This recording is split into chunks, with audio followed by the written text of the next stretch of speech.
não existem coincidências, né? As coisas sempre têm uma razão de ser. Nós estávamos na Alemanha fazendo uma série de conferências quando fomos fazer um passeio e a pessoa nos levou para conhecer na Alemanha um campo de concentração. E especificamente nós estávamos ao redor de Munique e fomos visitar o campo de concentração de Dachau.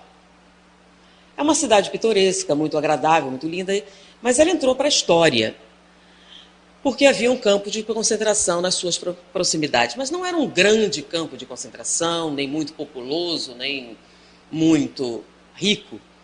Porém, ele entrou para a história porque foi nesse campo de concentração que trabalhou Mengele, que se tornou um grande carrasco nazista. E entrou para a história como uma das figuras mais representativas da crueldade na humanidade. E eu conheci esse campo, estávamos lá, e alguma coisa sobre Mengele, as informações, e quando nós voltamos para o Brasil, nós recebemos um material novo de pesquisa. E o mais interessante é que o principal autor desse trabalho era neto de judeus que estiveram no campo de Dachau. Simon Byron Cohen. Ele era neto de sobreviventes do campo de Dachau. E ele cresceu ouvindo falar sobre a crueldade de Mengele, sobre os nazistas, sobre as coisas terríveis que eles fizeram com os judeus. E nesse crescimento veio a grande curiosidade dele de ver os monstros da sua infância. Ele cresceu ouvindo falar desses homens e ele imaginava como seria um homem capaz de tamanha crueldade. Qual seria a aparência de pessoas que se compraziam em fazer o mal, como ele supunha que fosse Mengele. E ele tinha uma ideia, né? Quando a gente imagina uma pessoa muito má, normalmente a gente imagina que ela seja muito feia também, para acompanhar. E é comum a gente se surpreender que nem sempre o mal é feio, ou as pessoas bonitas são boas. E que não há uma correspondência entre a aparência física e a sua capacidade moral. Apesar da fantasia que muitos de nós desenvolvemos a respeito de que a crueldade deve ter um rosto, que a pessoa má deve ter uma certa aparência e que se você olhar, vai reconhecer. Então Simon cresceu e ele tinha uma grande curiosidade de conhecer os carrascos nazistas, como eles se pareciam, e principalmente Mengele. E quando ele finalmente viu qual a aparência de Mengele, ele ficou bastante desapontado. Que Mengele era reconhecido na época como alguém muito distinto, um homem muito bonito, de bela aparência. Mas não só ele tinha uma bela aparência, como era considerado um cavalheiro, um gentleman, alguém muito educado. E vocês sabem que Mengele não foi preso, ele escapou. E teoricamente fugiu para a Argentina e veio morar no Brasil. E faleceu no Brasil incógnito. Alguns judeus que perseguem criminosos de guerra nazista rastrearam Mengele e supunha-se que ele viveu em São Paulo. E quando foram questionadas, as pessoas que conviveram com ele disseram, não pode ser. Todas as pessoas que conviveram com o suposto Mengele, que depois confirmaram ser verdadeiramente Mengele, disseram que era um homem tranquilo, calmo, um verdadeiro cavalheiro, uma pessoa muito distinta, muito cooperativa.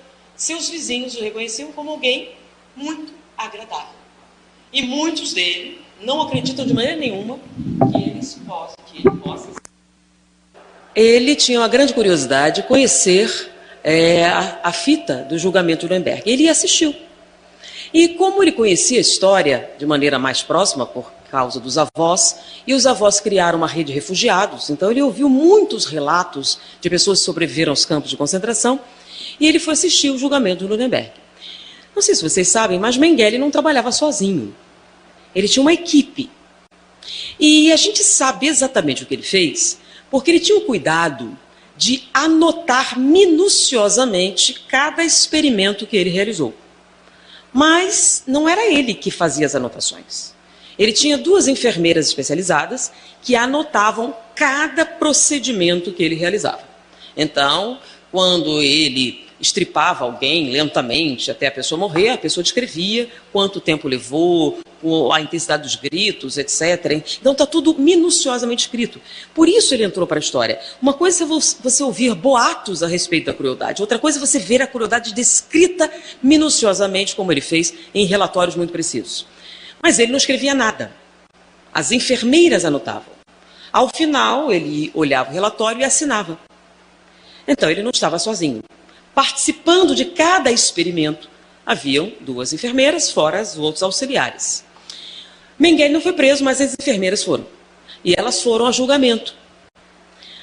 E qual a surpresa? Nenhuma delas tinha antecedentes criminais. Nenhuma delas tinha histórico de crueldade. Pelo contrário, elas eram consideradas excelentes enfermeiras. E uma delas era tão excelente que ganhou um prêmio. Pessoas se reuniram e outorgaram a ela um prêmio de excelência. Ela era cuidadora de idosos. Os parentes dos idosos se reuniram e deram a ela um prêmio pelo carinho, extremo cuidado que ela dedicava aos idosos. Idosos não são pacientes fáceis. Então, uma enfermeira especializada no cuidado de idosos tem que ser a pessoa portadora de excelentes valores para que isso seja feito com a excelência que ela apresentou. Ela ganhou um prêmio e se tornou assistente do Mengele. De que maneira essas coisas podem conviver? Como alguém, excelente enfermeiro. Mengele também era um excelente médico. Não havia nenhum relato de violência ou agressividade na sua vida. Ninguém falava a respeito. Ele era um excelente médico antes da guerra e se tornou Mengele. E as 2 enfermeiras se tornaram assistentes do Mengele, sem nenhum antecedente. Nada que justificasse. Pessoas normais podem se tornar assistentes do Mengele? Você poderia se tornar um assistente do Mengele? Ou seria necessário você ter algum tipo de anomalia comportamental ou mental para se sujeitar a esse tipo de atividade? É esse o questionamento de Simon Baron-Cohen. E aí ele se tornou obcecado por entender de onde vem o mal dentro da humanidade. Existe uma localização para a crueldade? Existe uma razão de ser, alguma justificativa para isso? E se a gente pensar bem, nós temos sim também dúvidas a respeito. Por exemplo, não há muito tempo atrás, 2 rapazes de classe média alta em Brasília saíram num automóvel de luxo, pararam num posto de gasolina, compraram gasolina, derramaram sobre um homem deitado numa praça e atearam fogo. Lembra da história? E questionados, porque eles haviam matado um índio, eles disseram, não, foi mal, seu delegado. A gente não queria matar um índio, a gente pensou que era um mendigo. E isso explicava. Eles não queriam de jeito nenhum matar um índio. E era até engraçado o depoimento. Não, a gente não queria de jeito nenhum matar um índio, eles estão em extinção. A gente pensou que era um mendigo. Mas vamos à história. 2 pessoas capazes de cometer uma atrocidade como essa, atear fogo num ser humano, são normais? Bom, não, com certeza. Eles devem ser psicopatas, aqueles descritos nos filmes. E, se eles são, devem ter antecedentes. Histórico de crueldade. Na infância matavam gatinhos ou faziam alguma coisa? Absolutamente nada. Eram garotos absolutamente normais. Não tinham histórico de crueldade, antecedentes criminais, nem bullying na escola, podia-se dizer que eles eram agressivos ou participavam de gangues, eram garotos absolutamente normais, como aqueles que você recebe em casa. Antes desse crime cometido, nada justificaria algo como isso.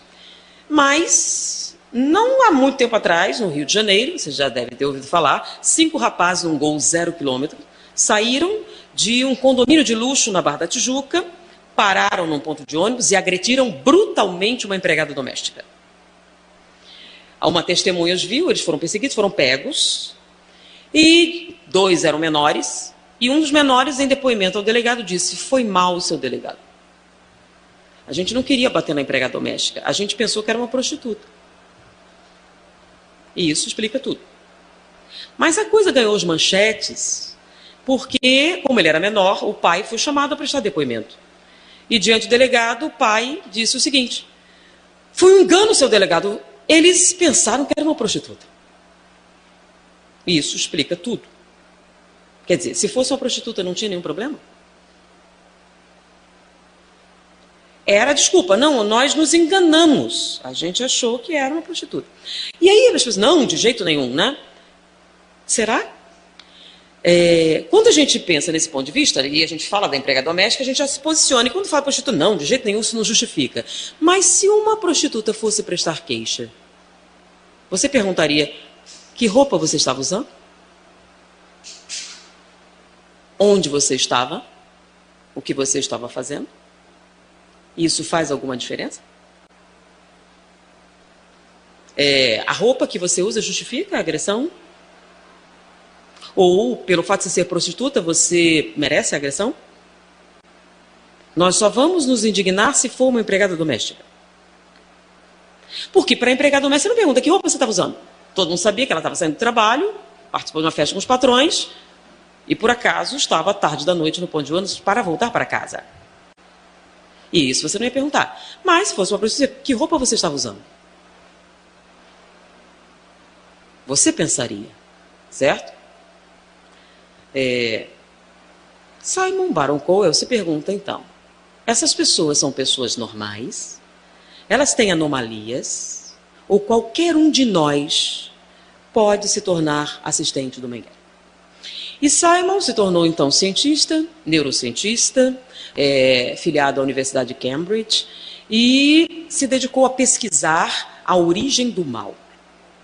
E ele fez um trabalho notável. Ele conseguiu reunir 300 cientistas, envolveu 66 instituições de pesquisa para compilar dados a respeito do mal dentro do ser humano. E, especificamente, a origem da crueldade.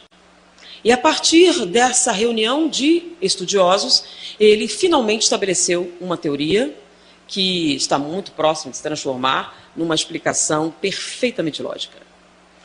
Ele descobriu uma série de estruturas cerebrais e, associado com vários deles, desenvolveu um relatório que veio a público, foi publicado recentemente, eu não sei se já saiu com a tradução no Brasil, chamado A Ciência do Mal. Ele descobriu uma área do cérebro relacionada com a capacidade do ser humano de ser cruel. Nós somos primatas e descendemos dos primatas, com as características que os primatas possuem. Nós somos seres sociais. A nossa força está nos números. Nós não temos pelos, não temos garras, não temos força física, mas estamos no topo da cadeia alimentar. Então, a cooperação mútua é essencial para a nossa sobrevivência como espécie. E os primatas também apresentam essas características. Então, eles são afetuosos entre si, são cooperativos entre si. Nós somos programados geneticamente para sermos cooperativos. E para que isso seja possível, nós temos algumas válvulas de segurança para nos impedir de comportamentos antissociais ou possivelmente prejudiciais. Logo, quando nós somos terminantemente cruéis ou temos comportamentos considerados criminosos ou antissociais, nós temos uma falha nesse sistema de segurança. E Simon Cowell denominou esse sistema de circuito empático. O que nos impede de sermos cruéis é o funcionamento do sistema empático. Se esse sistema estiver funcionando perfeitamente bem, você jamais será assistente do Mengele. Você jamais será cruel com outro ser humano. E vamos entender por quê. Isso não tem nada a ver, por exemplo, com você ser religioso ou não, com você ter ou não determinadas características. Tem a ver com o funcionamento neurológico. E ele funciona da seguinte maneira. O circuito empático tem 3 áreas principais. Uma é o reconhecimento facial. Quem descobriu esse material foi a doutora Susan Fiske, da Universidade de Princeton. Ela é uma neurologista, uma neurocientista, e ela descobriu que no nosso cérebro, na área da visão, existe uma divisão de especialidade.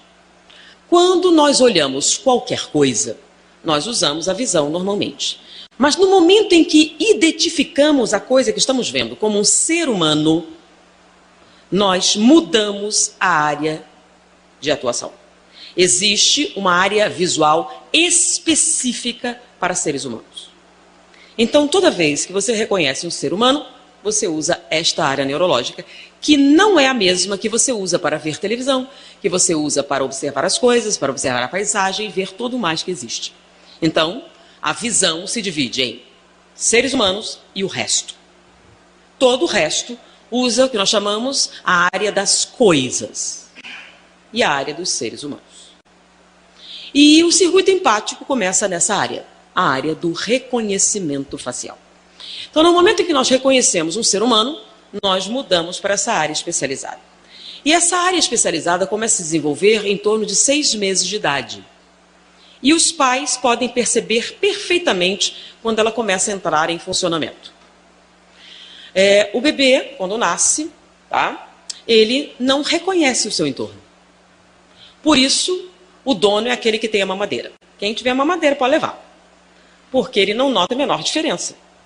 Mas, num determinado momento, ele começa a reconhecer os outros. E um momento mais específico, ele começa a individualizar esses outros. E é nesse momento que ele começa a estranhar. É o momento que ele começa a distinguir. Esse eu vejo sempre, esse é de vez em quando, esse eu nunca vi antes. E aí ele reage de maneira diferente. É a área da visão humana. Essa área específica nos seres humanos. E a gente desenvolve primeiro. E nessa área nós armazenamos tudo o que nós sabemos sobre os seres humanos. E quais são as expressões que eles têm especificamente. Então, quando você reconhece um ser humano, você também reconhece a sua face. E procura nessa face o que ele representa. Então, se você está andando na rua e alguém faz uma expressão de intenso pavor, qual a sua reação? Você está andando pela calçada calmamente e alguém faz uma expressão de pânico. O que é que você faz? Você olha em torno, né? Está com medo de quê? Por que você faz isso? Porque você reconheceu. Reconheceu o quê? O medo. E quando você reconhece o medo, você automaticamente reage de acordo. Quando você está assistindo um filme, e no filme, finalmente, a jovem moribunda encontra o amor da sua vida, os dois se encontram, e aí você chora. Não é nem seu parente. Por que você está chorando? Você se emociona com a cena. Por quê? Você conhece a pessoa? Por que você está chorando? Não, mas foi emocionante. O que foi emocionante? Você reconheceu o quê? Aquelas emoções. Mas por que você chorou?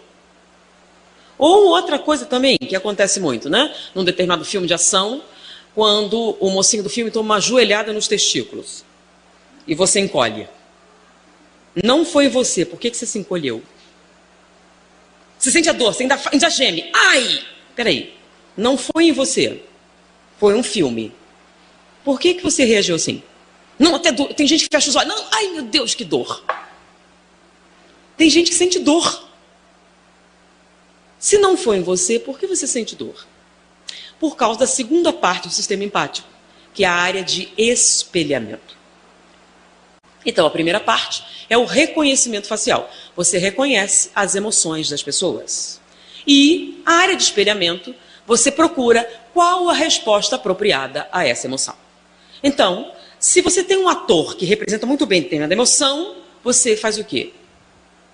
Se emociona com ele. Então, se for alegria, se for tristeza, se for dor, você se identifica com aquelas emoções e sente. E isso é uma válvula para impedir você de ser cruel. Porque se você machucar outro ser humano e ele expressar isso, você sente também. E isso impede você de agir negativamente. Porque quando o outro cai, você se identifica e se torna incapaz de cometer um ato de crueldade. Teoricamente. Se funcionar, você vai identificando a dor, você para. Identificando a humilhação, você... Então, quando nós éramos menores, o pessoal mais velho, mais da minha idade, mais para lá, normalmente vocês estavam brigando. Quando o garoto chorava, parava tudo, é ou não é? Ou caiu, para. Você está brigando com seu irmão, daqui a pouco ele chora. Não era assim que funcionava? Por quê? De repente, você identificou e reagiu de acordo. E essa é a principal válvula que impede você de ser cruel. Porém, esse estudo começou quando eles identificaram nos psicopatas assassinos, que a gente deve ter ouvido falar, que são aquelas pessoas que cometem assassinatos ritualísticos, ou gostam de matar, ou apresentam determinadas características desde a infância. Por exemplo, prazer em infligir dor. Eles não têm nenhum tipo de culpa, nenhuma sensação de remorso, nem nada. E, na verdade, eles nem entendem por que deveriam sentir isso. Eles apreciam a sensação, fazem-no sem ter nenhum tipo de limitação. E, estudando essas pessoas com essas características, eles descobriram uma anomalia cerebral.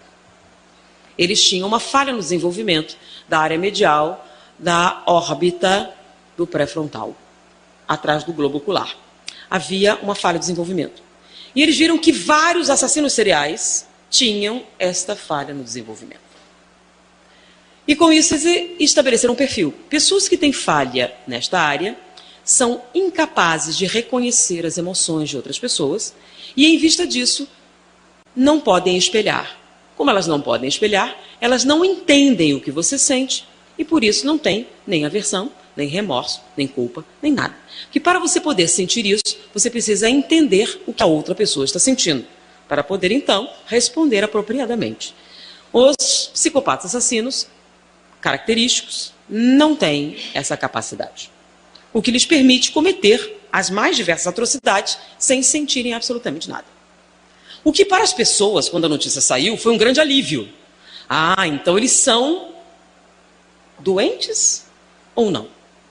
Porque essa é uma pergunta interessante, né? Uma pessoa com essa anomalia é um doente mental ou é um criminoso? Tem diferença? Tem. Um doente mental a gente interna para tratamento, porque ele não é responsável pelo que faz. Um criminoso sabe o que está fazendo e deve ir para a prisão. Onde nós colocamos os psicopatas assassinos? São criminosos ou são doentes? É uma questão interessante, porque a história conta que a situação foi a seguinte. Existe uma divisão no FBI especializada nesse tipo de crime. E um grupo havia prendido um desses assassinos, que havia matado 32 mulheres ao longo de vários anos. Ele foi pego, por acaso, com o perfil que o FBI desenvolveu, ele foi preso. E estava indo ao julgamento pelo assassinato daquelas mulheres, quando saiu a notícia da anomalia cerebral. Ele fez o exame e ele tinha anomalia. Logo, a defesa resolveu usar isso a seu favor. E a defesa disse o seguinte: meu cliente não é um assassino. Meu cliente não é um criminoso. Ele é um doente. Ele tem uma anomalia no cérebro que o leva a esse comportamento. Essa foi a base da defesa. E eles estavam indo muito bem. Porque ele tinha anomalia do cérebro e todos nós gostaríamos de dizer que só faz isso pessoas doentes. Nenhum ser humano quer saber que uma pessoa aparentemente normal possa fazer isso. É mais fácil a gente lidar com uma doença do que alguém fazer isso deliberadamente. Bom, então estava colando muito bem, a defesa estava tendo um grande sucesso. E eles chamaram para depor o detetive responsável pela prisão, que era o chefe da equipe. E chamaram ele para depor. E fizeram a pergunta: o senhor conhecia o meu cliente? Não. O senhor teve algum contato social de qualquer natureza com o meu cliente anteriormente? Não. Como o senhor chegou ao meu cliente? Nós elaboramos um perfil a partir dos crimes cometidos. O seu cliente se encaixava no perfil, se tornou um dos suspeitos, nós começamos a investigar e encontramos provas de que ele era o assassino. Então havia mais suspeitos, sim, haviam alguns que se encaixavam no perfil e investigamos todos e encontramos provas com o seu cliente. Então o senhor não sabia? Não sabia. Então foi por acaso? Não, nós seguimos o perfil. Então, antes de conhecer o meu cliente, o senhor sabia como ele se comportava? Não. Eu sabia o comportamento do assassino, porque assassinos dessa natureza têm um determinado comportamento padrão. E o senhor estabeleceu esse comportamento sem conhecer o meu cliente? Sim, nós estabelecemos o comportamento e ele se encaixava no perfil. O senhor está ciente que o meu cliente tem uma anomalia no cérebro e que pessoas com esse perfil costumam ter esta anomalia no cérebro? Sim, eu estou ciente disso. Logo, podemos dizer que a anomalia no cérebro é que causou o comportamento do meu cliente? Não. Mas o senhor não disse que traçou um perfil antes de conhecê-lo? E que esse costuma ser o perfil daqueles que cometem esses crimes? Sim. O meu cliente não se encaixa no perfil? Sim, o seu cliente se encaixa no perfil. E as pessoas que têm esse perfil normalmente não têm essa anomalia? Sim, as pessoas têm essa anomalia. Logo, a anomalia causou o comportamento. Meu cliente não é um criminoso, ele é um doente. Não. Seu cliente é um criminoso. O senhor não sabe que as pessoas que têm anomalia no cérebro têm esse comportamento? Não. O seu cliente tem esse comportamento. Porque eu tenho anomalia e eu não sou um criminoso. Ele tinha a mesma anomalia, o que lhe causava certos transtornos comportamentais. Mas ele escolheu, em vez de ser um criminoso, se tornar agente do FBI para capturar outros criminosos. E a partir desse estudo, Simon Cowell descobriu a terceira área que fazia parte do circuito empático, que é o centro, né, que concentra o caráter. É a área de avaliação do caráter. É que junta o espelhamento e o reconhecimento facial. Então, o centro concentrador do caráter é responsável por unir essas partes. E a origem desse comportamento é de natureza intelectual. Existe um fator intelectual também associado à capacidade empática. Juntando tudo isso, ele então entendeu qual seria a mecânica do mal. Vamos começar, por exemplo, pelo reconhecimento facial. Tá? Se você não é capaz de reconhecer as emoções em outra pessoa, como é que você vai espelhar? Então, psicopatas têm uma certa incapacidade de espelhamento. Então, eles não conseguem identificar o que aquilo significa e encontrar uma resposta apropriada para isso. Só que existe um outro fator nisso. Onde fica esse reconhecimento facial? Não é na área da visão? E nós temos uma área para as coisas e uma área para os seres humanos, correto? Eu tenho na mão aqui um pedaço de papel, certo? E eu vou fazer uma coisa com esse pedaço de papel. Eu vou amassar brutalmente esse pedaço de papel. Foi o que eu fiz. O que causa essa interrogação no rosto de vocês é: como assim? A gente nunca usa essa expressão, né? Brutal, amassei brutalmente um pedaço de papel. É esquisito. A gente nunca usa esse qualificativo para isso, é? Eu não só amassei brutalmente um pedaço de papel, como eu vou jogá-lo no chão.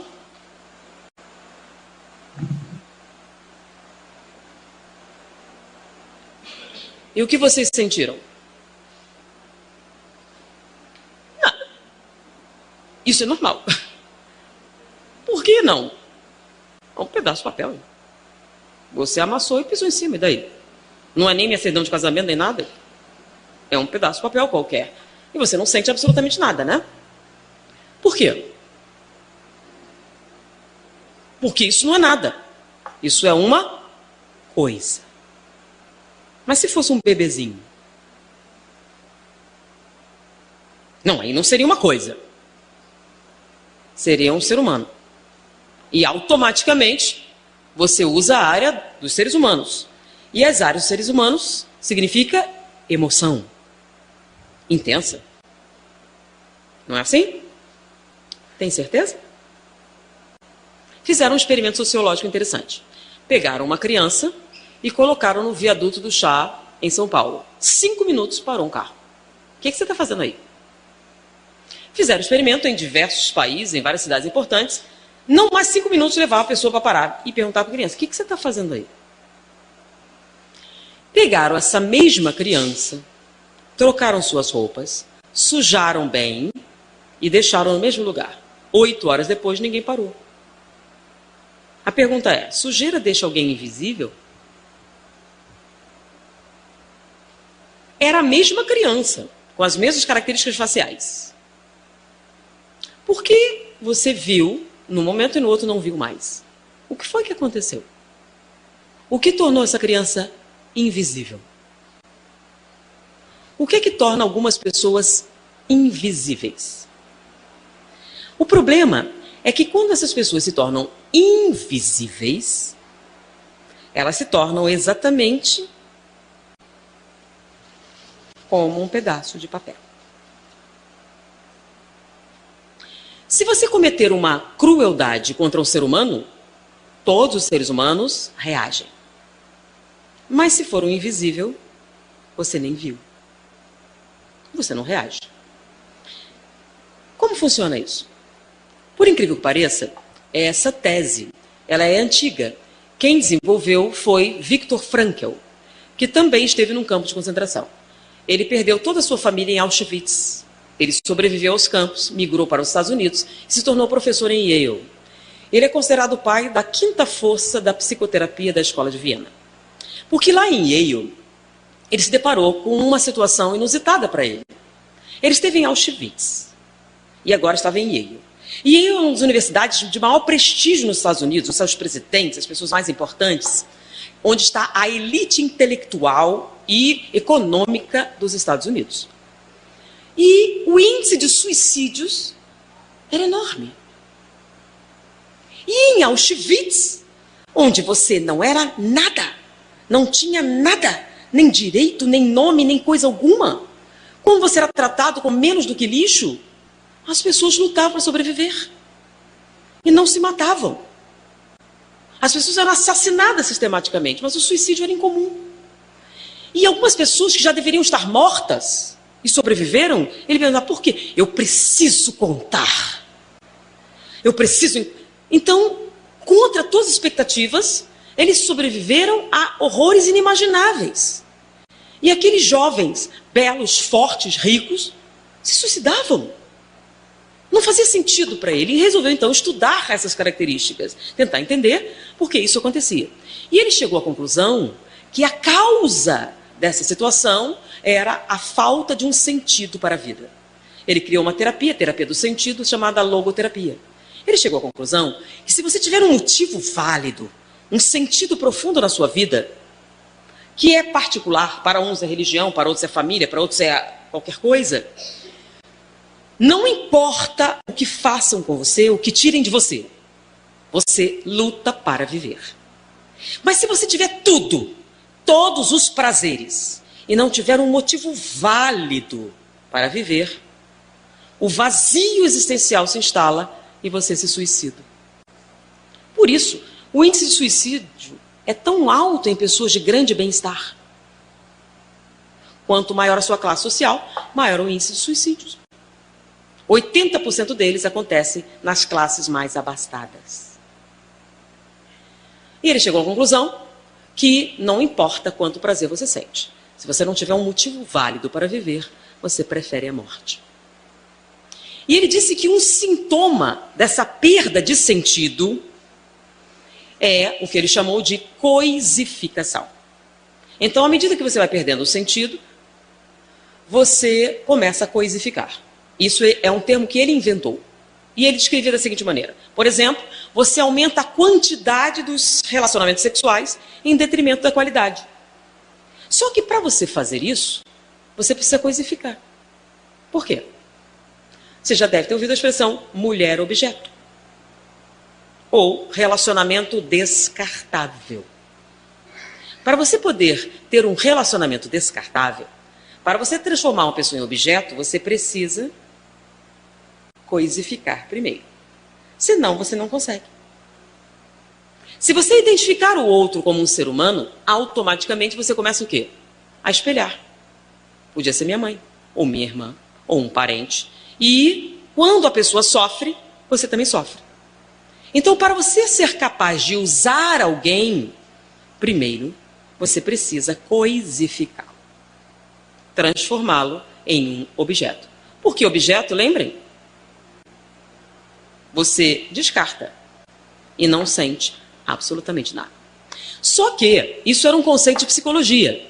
A doutora Fisk, Analisando o cérebro através do scanner cerebral, ela descobriu que a coisificação, termo psicológico criado por Viktor Frankl, na verdade é um fenômeno de natureza neurológica.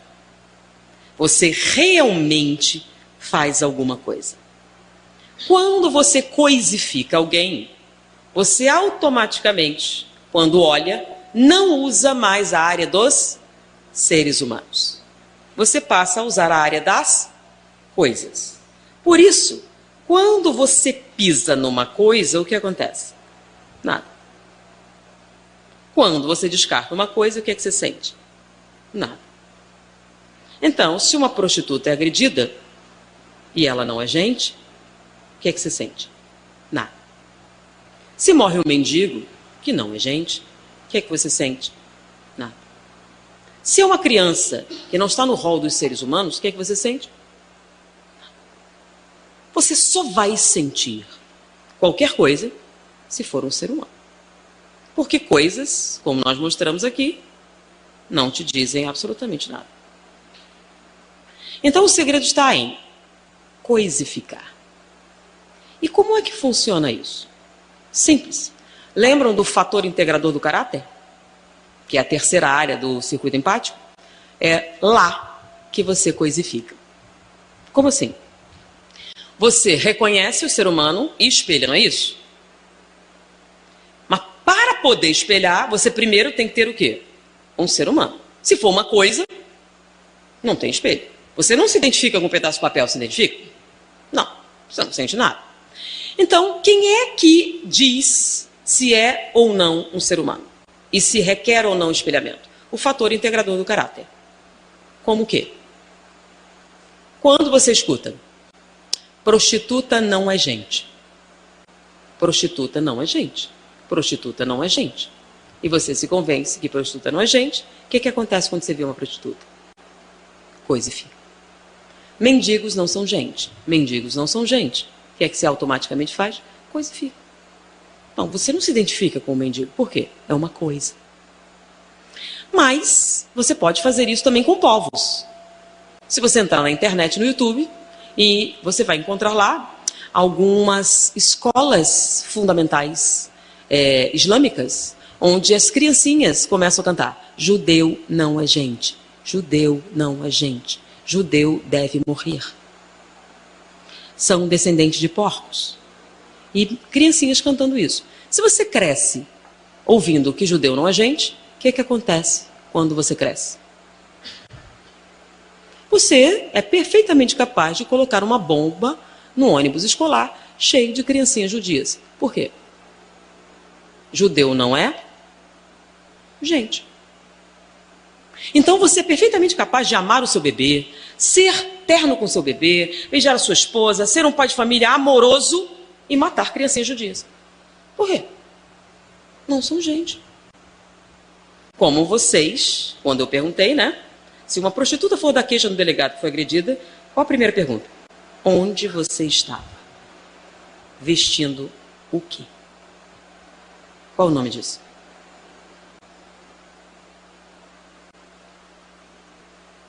Hã? Se fosse uma freira, o comportamento seria automaticamente o quê? Total indignação, sofrimento, reação extrema. Por quê? Gente, não se faz isso com seres humanos. A gente não agride e humilha seres humanos. A gente só faz isso com coisas. Então, se você disser judeu não é gente, ou essa raça não é gente, ou essa cor não é gente, ou essa etnia não é gente, ou esse gênero não é gente, o que acontece? Você pode perfeitamente se tornar assistente do Mengele. Como aquelas enfermeiras, que eram enfermeiras maravilhosas, ternas, amorosas com seres humanos, como qualquer pessoa. Mas como o judeu não era gente para os nazistas, você podia fazer experiências científicas perfeitamente bem. Como algumas pessoas fazem com animais. Isso até justifica, se eu não fizer com os animais para salvar as pessoas. Então eu faço com os animais para salvar as pessoas. Então Mengele dizia que fazia apenas experimentos científicos. Então, na verdade, Ele não estava cometendo uma crueldade. Porque você não acha crueldade eu rasgar um pedaço de papel, acha? Tem nada demais. Tem? É só um pedaço de papel. Qual o problema? Nenhum. Então, se a pessoa diante de você for uma coisa, você fará isso exatamente igual qualquer psicopata faz. Mesmo sem anomalia cerebral. Não é necessário anomalia cerebral. Você decidiu que não é gente. Então, nós podemos fazer isso intelectualmente. Então, se a gente escolher coisificar alguém, é só fazer isso. Então, você pode fazer isso com qualquer um. A gente está numa época, bandido bom é bandido morto. Nunca ouviram isso? Lembre-se que vocês são os espíritas, certo? Bandido bom é bandido preso, que se ele morrer vira obsessor. Mas você começa, né? Aquele daquele partido nojente. E aí, a agressão, você não sente. Não tem problema nenhum. Eles mereceram. Tem algum ser humano que mereça uma pedrada? Uma agressão, um estupro? Tem? Mas no momento você pergunta, que roupa você estava usando? Isso é de extrema crueldade. Se você perguntou, você pode se candidatar ao posto de assistente do Mengele, sem problemas. Porque seres humanos se identificam com o sofrimento de outros seres humanos. Né? Você não vai perguntar para um parente seu que roupa você estava usando. Jamais. Por quê? É um ser humano. Alguém da sua etnia, etc. Então entendam, alguns homens são pessoas educadas, incapazes de cometer uma violência contra uma mulher da minha religião. Ela não é uma mulher da minha religião. Logo, simples assim. Então você encontra homens altamente respeitáveis que cometem atrocidades. Por quê? Não é da minha religião. Não é da minha raça. Não é da minha etnia. Não é do meu povo. Não é de qualquer coisa que você escolher. Escolhe. Não é do meu partido. Não é... Não interessa. Você escolheu. Qual o motivo que você transformou ele em coisa? Não interessa. No que transformou, você acabou de desligar o seu sistema empático. Então, você pode linchar, enforcar, queimar, com a maior naturalidade. E não vai sentir nada. É assim que acontece os linchamentos. Você vê um dono de casa. Você nunca pensaria, né? Aí alguém diz, é um pedófilo! E você pega um pau e mata. E depois descobre que era inocente, como aconteceu com uma mulher numa praia, no Espírito Santo. Alguém identificou, que havia na internet, que ela era uma pedófila. Não era. Várias pessoas atacaram e a mataram a pauladas. Quem? Donas de casa, pai de família. Eles viram bebê, vamos matar este animal. E mataram. Olha o nome. Vamos matar esse animal. Né? No momento em que você diz animal, o que é que você diz? Não é gente. Então, o principal fenômeno que explicou alguns comportamentos encontrados em guerra, terrorismo, etc., é a coisificação. E a coisificação é neurológica. Você realmente não sente nada, porque você usa a área das coisas. Mas, e a situação das crianças?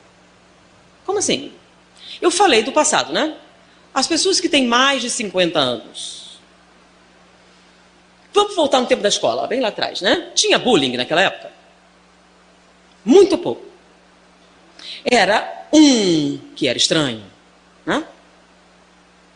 Bem diferente. Era comum, como hoje.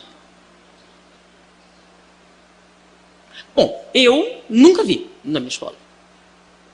Tenho 3 irmãos e conversei com eles. Não vivi isso. E eu posso perguntar individualmente. Não era comum. Podia ser especificamente algumas regiões de conflito, alguma coisa assim, mas não era tão comum assim. Inclusive havia um limite, né? Chorou, todo mundo parava. É ou não é? E hoje? Vamos lá. Rio de Janeiro. Uma menina foi retalhada com gilete, o rosto. Por quê? Ela era do bando rival, de uma gangue, foi no morro, numa favela? Não, foi num colégio, em Laranjeiras, bairro de classe média alta. Por quê? Ela era bonita demais. Isso justifica? Aparentemente hoje sim. Você, se tiver alguma coisa, justifica. Agressão de todo tipo. E não só homens, mulheres também. Antigamente era coisa de menino, né? Agora não.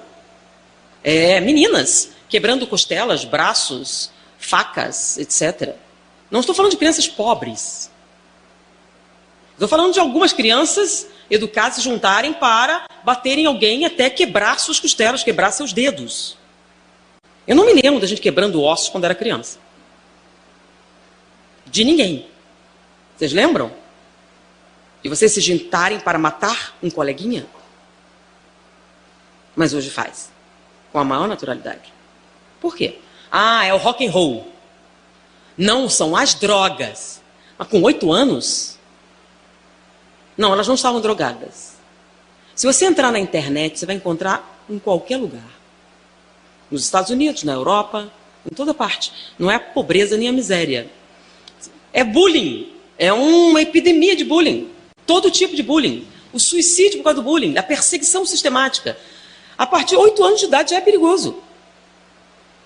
E o que você faz? Não faz. Qual a causa? É o videogame. É o rock and roll. É a televisão. Segundo Philip Zimbardo, que é um colaborador de Simon Cowell, ele é de Stanford, e ele foi responsável pela área do espelhamento e pelo desenvolvimento do funcionamento do sistema empático. Ele chegou à conclusão que não é o rock and roll, não são os videogames, nem a sociedade moderna. Somos nós, os pais, e a mudança do convívio social. Vamos explicar. Vamos para o passado, né? As famílias mais antigas. Então, se você tem mais de 60, 70 anos, como era a família? Você morava com sua tia-avó, aí tinha primos, tios, era comum tios morarem juntos, o primo mora também, não é aquela coisa grande de se reunir muita gente. É claro que isso gera muita confusão e também muita promiscuidade. Então, se você nascer nessa família, você sabia da tia-avó que tinha sido largada pelo marido, você sabia da história da prima que foi grávida, você sabia a fofoca toda, não sabia? Não tem como não saber. A convivência é muito próxima. Então, você ficava sabendo de todas as coisas. Você vivenciava isso, não vivenciava? Você tinha um intenso convívio social. E nos eventos, sua mãe mandava, vai levar lá para sua bisavó. Mas vai levar para sua bisavó. Mas ela é chata, ela é feia, mas vai. E aí você convivia com sua bisavó, ou com sua tia-avó, com a prima idosa, ou aquela, outra. É ou não é? Não é só isso, os idosos vão para onde? Para sua casa. É ou não é? Então, a sua mãe ia morar com você, não ia? Sua avó também. E os seus filhos nasciam nessa casa também, conviviam com ela ou não? Hoje é assim? Não, nós somos mais civilizados, né? Quando ela fica muito idosa, você manda para uma casa de repouso especializada, para ela ter todo o conforto, um ambiente climatizado, de atendimento. Afinal, você trabalha, seu marido trabalha, todo mundo trabalha. Você não tem condição, então você manda para onde? Não estou abandonando não, porque eu visito todo dia. Mas você não leva seu bebê todo dia, leva? Para quê? Ela já está com Alzheimer, já fala cada besteira, cada... Você vai deixar o seu bebê fofo, criado com todinho, conviver com pessoas com transtornos mentais, com demência, com Alzheimer? Claro que não, né? Para quê? Traumatizar a criança. Não é? Então, quando está velho demais, incapaz, você manda para um lugar, trata pelo carinho, mas seu bebê não convive. Você vai deixar aquela velha louca segurar seu bebê? Claro que não, né? Mas quando tem muita gente junto, acaba acontecendo. E aí as crianças convivem. Convivem com o quê? Todo tipo de gente. E quando você convive com todo tipo de gente, inclusive os idosos, acontece uma coisa estranha. Você sabe o que é dor, você sabe o que é reumatismo, você sabe o que é incapacidade de locomoção, você cresce sabendo sobre deficiência, você cresce sabendo sobre desconforto, sofrimento, etc. E você aprende como reagir à altura. Mas Hoje em dia as famílias são monoparentais. Você encontra seu pai a cada 15 dias. E todos seus amigos são do Facebook. Qual é o seu convívio social? E no Facebook não tem um filme, tem uma foto. O nível de interação das nossas crianças é mínimo. O que acontece então quando ela está na rua e o idoso começa a andar lentamente na sua frente? Simples, ele empurra. Por que não faria?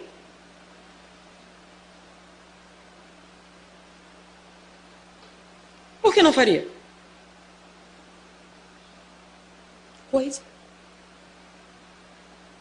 Ele nunca aprendeu que era um ser humano. Ele não sabe nada. Por que algumas jovens inteligentes, educadas, finas, se reúnem para humilhar brutalmente uma colega? Não conviveram com humilhação, com sofrimento nenhum, nada, nunca. Por que não? Ela está incomodando. Por que não fazer? Outra coisa. Por que não? A incapacidade de reconhecer as emoções impede você de fazer espelhamento. Se você não consegue reconhecer o que o outro sente, apesar de você não ter nenhuma anomalia cerebral, o seu comportamento é o mesmo que um psicopata assassino. Se você não entende a humilhação, o sofrimento, a dor, nada disso, como é que você vai espelhar vai ter algum tipo de empatia?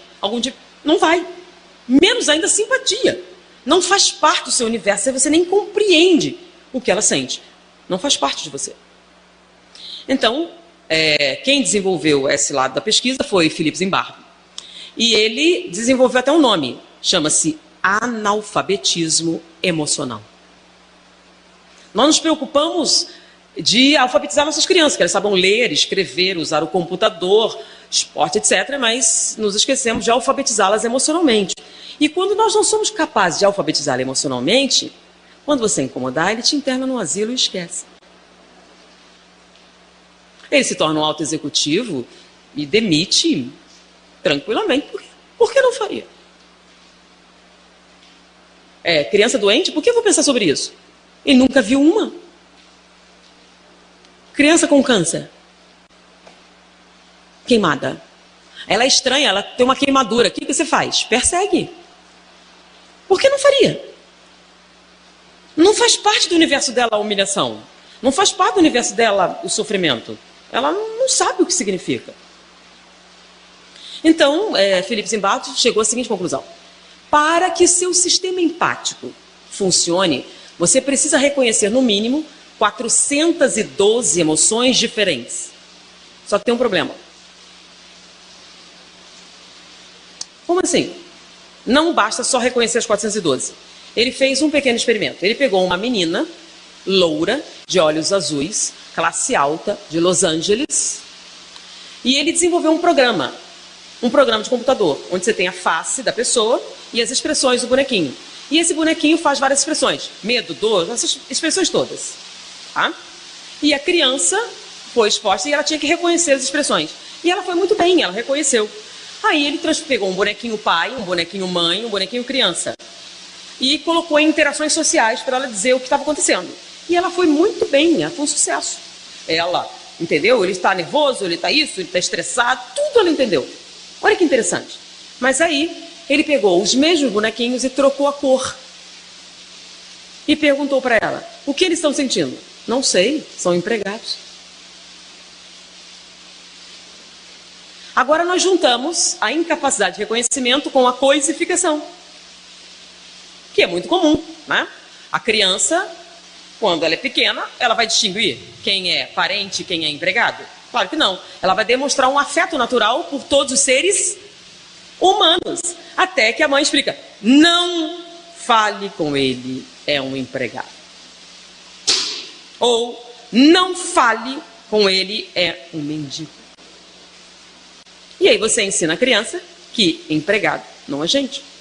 E no caso dela, como eles eram mexicanos, quem era daquela cor não era gente.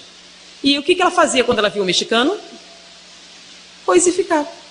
Então ela era perfeitamente capaz de reconhecer as emoções de uma pessoa branca, mas era totalmente incapaz de reconhecer as emoções de um latino, ou negro, ou judeu, ou palestino, ou seja lá o que você resolveu coisificar.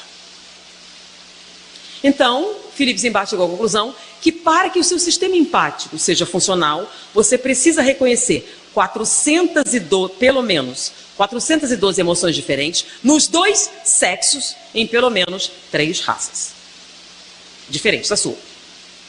Se você reconhecer essas emoções nos 2 sexos em pelo menos 3 raças, você será incapaz de ter um comportamento psicopático. Por que eu falei nos 2 gêneros? Porque em algumas culturas, mulher não é gente. Então, por exemplo, a cultura é indiana. Um homem bater em outro homem é algo inaceitável. Mas pode bater em mulher perfeitamente bem. Por quê? Mulheres não são gente. Então, para que o seu circuito empático funcione, você precisa reconhecê-las. Bom, essa é a teoria elaborada por ele. Aí ele resolveu, tinha que testar isso, demonstrar se era realmente assim. E ele realizou um experimento. Ele desenvolveu o programa de computador e foi para uma escola em Los Angeles que tinha um índice de violência daqueles que tem detector de metais, etc. Ele chegou nesse colégio com crianças de 8 anos de idade. Não se enganem. E começou um programa de alfabetização emocional. Começou a ensiná-las as 412 emoções básicas, nos 2 gêneros, em várias raças diferentes. As crianças deveriam passar pelo programa, treinar no computador, eram jogos, coisas assim, e quando elas conseguiam chegar a um nível de eficiência, eram consideradas alfabetizadas emocionalmente, ele iniciava um programa para desenvolver o fator integrador do caráter, que ele chamou Projeto Herói Imaginário. Então, depois que elas eram capazes de reconhecer as emoções, precisava espelhar, certo? Ele sabe as emoções, mas qual a resposta apropriada eu devo dar a essas situações? Se você não for exposto a algum tipo de valor moral, como é que você vai saber? Então, como era o projeto Herói Imaginário? Muito simples. Ele pegou verdadeiros heróis e apresentou para as crianças a história dos verdadeiros heróis. Ele apresentou, ele dramatizou, ele explicou, fez com que elas vivenciassem em várias situações diferentes o verdadeiro herói. Vocês sabem o que é o verdadeiro herói? Eu não sei se vocês sabem, né? Mas as nossas crianças não sabem. Para elas, o verdadeiro herói é o Homem-Aranha, Superman. São imaginários. Agora vamos lá, o que é o verdadeiro herói? Por exemplo, um soldado que ganha a medalha de honra do Congresso. Por que dão uma medalha para ele? Porque ele matou o inimigo? Não, essa é a obrigação do soldado. Se ele matou o inimigo, fez sua obrigação. Quando é que você dá uma medalha de honra para ele? O que ele tem que fazer para ganhar uma medalha? Matou mais ou mais eficiente? Não. Se ele matar mais e mais eficiente, ele é promovido. Para ganhar uma medalha, o que ele tem que fazer? Tem que fazer o quê? Salvar. Não é só salvar, porque bombeiro também salva. Todo bombeiro ganha medalha? Não. Só alguns bombeiros ganham medalha. Qual é o bombeiro que ganha medalha? Se a obrigação do bombeiro é salvar, ele não ganha medalha toda hora, ganha? Não. Ele ganha medalha especificamente em uma situação. Então, o que é um herói? É um ato de bravura, sim. Ele salva alguém em que circunstância? Com o risco da própria vida. Então, quando um soldado salva o seu companheiro sob fogo inimigo, com o risco da própria vida, que não é obrigação, gente. Você não tem obrigação de se suicidar se você é um soldado. Tá? Então, está sob fogo cerrado. Seu amigo se feriu, você não tem obrigação de ir lá salvá-lo e morrer. Não exigem isso de você. Mas se fizer, se sobreviver, você ganha uma medalha. E o bombeiro também. O bombeiro salva vidas, mas o pé está condenado, vai cair. Ele tem a obrigação de entrar. Mas se entrar, ele ganha uma medalha. Porque ele é um verdadeiro herói. Médico também. Aqueles que foram lá para tratar o ebola no meio de uma epidemia e com o risco da própria vida foram lá. Então, pessoas que realizam um bem à humanidade com o risco da própria vida. Cientistas que arriscam contágio, que injetam em si mesmo para tentar descobrir uma resposta, pessoas que arriscam a própria vida para salvar outras pessoas. São os verdadeiros heróis.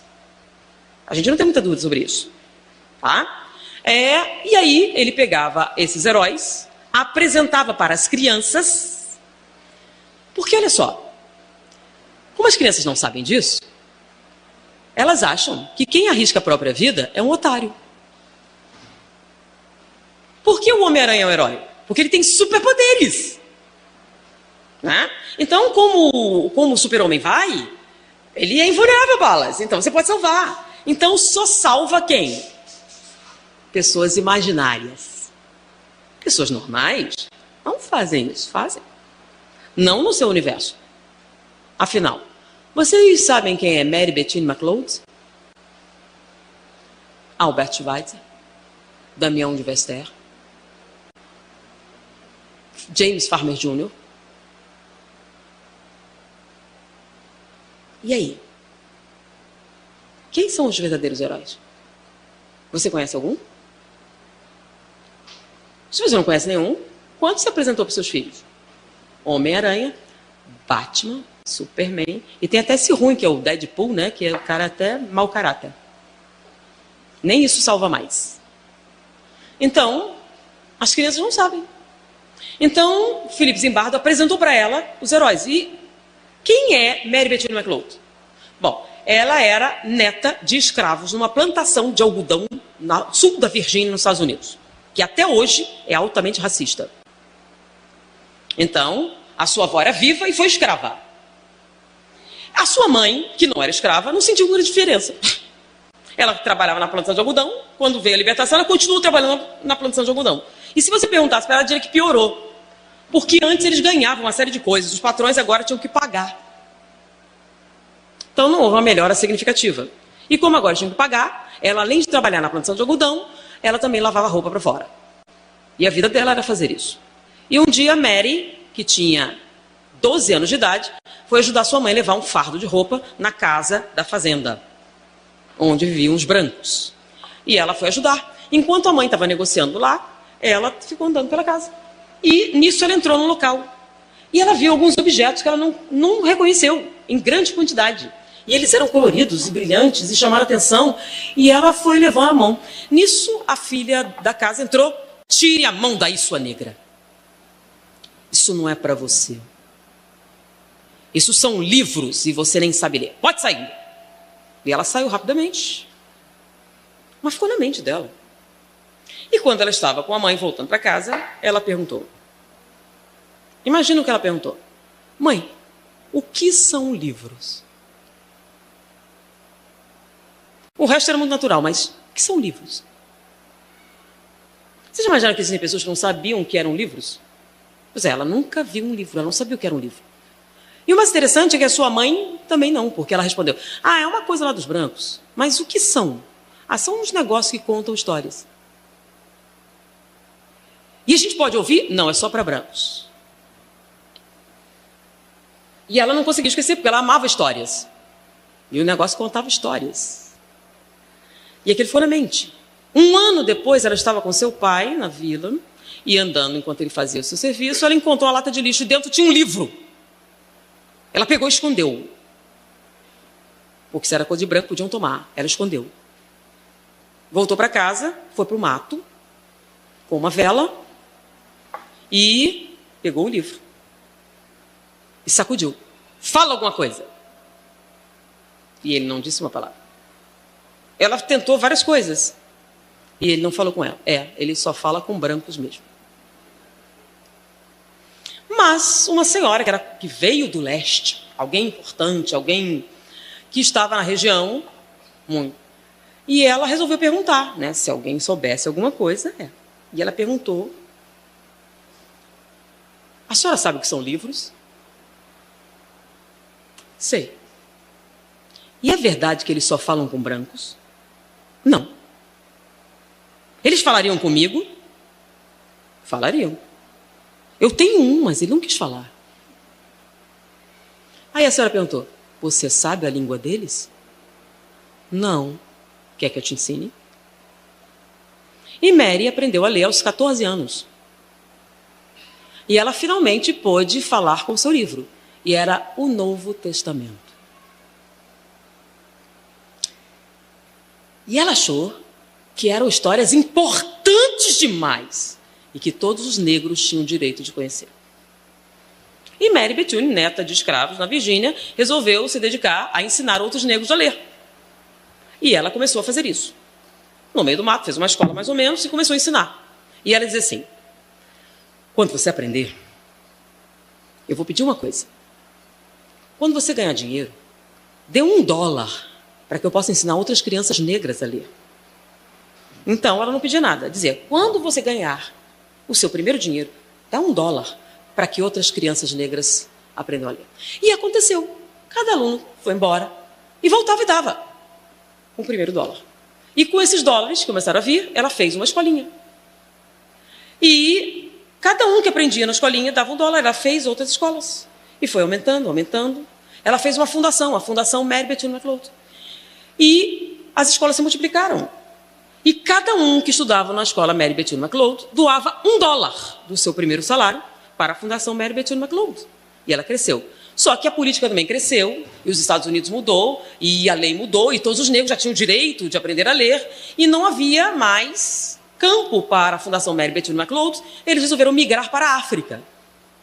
E no último censo, eles chegaram à conclusão que 70% dos negros que atingiram o curso superior na África o fizeram graças à Fundação Mary Bethune McLeod, criada por uma neta de escravos de uma plantação de algodão.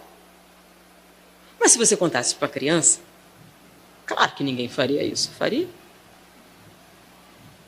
E Philip Zimbardo pegava soldados. Você agora é um soldado. Os inimigos estão atacando. E eles imitavam os heróis, as medalhas do Congresso, os bombeiros. Então, além dele contar a vida desses heróis, James Farmer Jr., esse você não viu, entra na internet, procurem, Damião de Vester, Albert Schweitzer. Albert Schweitzer era um pianista. Ele era um dos mais fantásticos intérpretes de Bach que já existiu. Fazia o concerto nas maiores casas de shows da Europa. E um dia ele largou tudo e foi ser médico na África. Como assim alguém larga tudo para ir na África? Não agora, na década de 40. Nada, no meio do nada. E ele foi para lá, fez uma clínica para atender os africanos. Aí o dinheiro acabou. E ele não conseguiu, aí ele voltou para a Europa, treinou um tempo, fez shows novamente, e incrível, pode ser incrível, mas ele não perdeu a capacidade, fez shows, brilhou na Europa, juntou dinheiro e voltou para a África. E morreu lá. Não, isso é coisa de otário. Ninguém jamais faria um negócio desse, né? Não, só um verdadeiro herói. E Philip Zimbardo apresentou para as crianças os verdadeiros heróis e o que eles significavam. E eles dramatizaram, e quando ele achou que eles chegaram a um nível de aptidão, ele fez um experimento. Ele pegou um dos garotos e apresentou a seguinte situação. Um garoto gordinho no canto, com 3 em volta. O que está acontecendo? Ele está com medo, está sendo atacado. E o que você faria? Eu seria um verdadeiro herói. Porque isso você ensina. E é claro que para ela ser capaz de aprender e ler corretamente, ela precisa ser alfabetizada emocionalmente. Coisas que nós temos deixado de fazer com as nossas crianças. Se elas não forem alfabetizadas emocionalmente e não foram capazes de discernir o que é o certo e o que é errado, como elas vão agir? E o que é que vocês esperam? Eles vão agir como estão agindo. Eles vão atacar violentamente, brutalmente, exatamente como os pequenos psicopatas que são e que nós criamos. Agora eles vão crescer e se tornar esses executivos responsáveis pela destruição sistemática do meio ambiente, pela exploração maciça dos recursos, tanto naturais como humanos, sem o menor remorso. Remorso é coisa de seres humanos, não dos psicopatas. Psicopatas não sentem remorso. Psicopatas não sentem nada. Psicopatas pegam o que querem, no momento que querem, sem nenhuma preocupação. Porque isso a gente ensina. Então, Philip Zimbardo chegou à conclusão que a causa do bullying e da extrema violência das nossas crianças, não estou nem falando de adolescente, das nossas crianças, é a maneira como nós as estamos criando hoje. A ausência de convivência social. Juntando tudo isso, você tem de onde vem o mal. E a pergunta é, tem certeza que você não se tornaria assistente do Mengele? Foi um prazer estar com vocês. Muita paz.